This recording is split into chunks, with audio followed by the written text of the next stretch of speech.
Hello, my name is Irving Weaver. I'm chairman of Harrogate Town.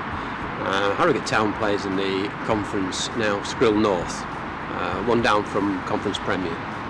The club in 2014 will be 100 years old. It's currently in its highest position it's been. It's a family club. We're a community-based club as well. Harrogate's got lots of choices of what to do on a Saturday afternoon, and we have to work very hard to get them to come to games, but we're trying. I've been involved with the club now 2.5 years, and what I first wanted to do was try and level the pitch. It has got a very, very bad slope. There was a 1.8 metre difference corner to corner across the pitch, and there was an incident a long time ago where there was a fatality caused by this slope, where a centre half got tripped and went into the hoarding. So that's the first thing we wanted to do. So we asked the FA to help us with a grant, and they did that. So 50% of it was funded by Football Foundation. The last close season, the season before, we got on with the work. The worst summer you could have started the work because it never stopped raining. So we had some real problems in getting the work done. And 2 days after we seeded it in beginning of July, the ground was flooded, and so was the town, for that matter. So we were always uphill, and we were not able, although we put new drainage underneath, across the pitch, into new manholes, and into a major outlet, we were not able to do longitudinal slitting to reach that drainage. And subsequently, it seems that every match we played, beginning of the season, we had monsoons as well. So first, what happened was we reconstituted the grading of the soil because we cut one end and filled the other. So it was very aerated, and it just happened, having played on bad surface, it became a blancmange. It really got very sticky, and we never recovered from that. The weather never improved right through until the new year. We re-turfed some areas. We eventually banded with little slits full of aggregate, and that was expensive, but to keep the games going. We still lost 12 fixtures, which we replayed when we could get the games in, and twice we went to other clubs like York City and Doncaster Rovers. So it was a very difficult year, especially when we went through to the second round of the FA Cup, which gave us extra games as well. So it was very difficult.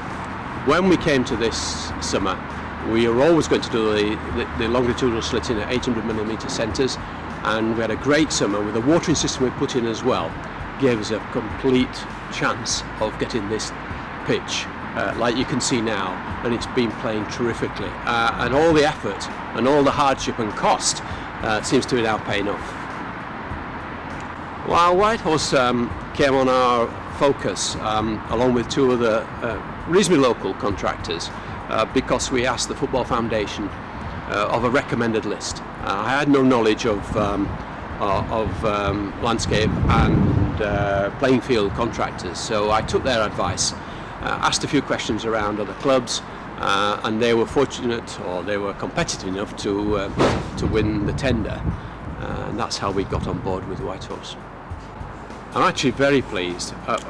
None of the problems we had was anything to do with White Horse. It was purely inclement weather and circumstances of how we decided we'd do the pitch works. Obviously we didn't want to cart away and bring in new soil because that would been very expensive. And we also used a firm of consultants who oversaw the specification.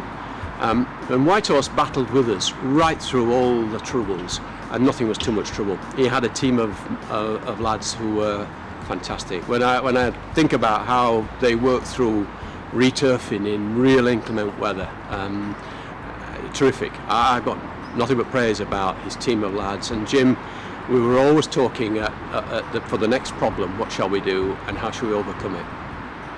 What he did do was introduce some new concept of not astroturf, but a mixture of soil, nylon and grass, which was seeded on a webbing. It was brought in from Belgium to do 2 touch lines, full width, where we could train on and where the linesman runs up and down. I think overall, when we think of, this has been an 18-month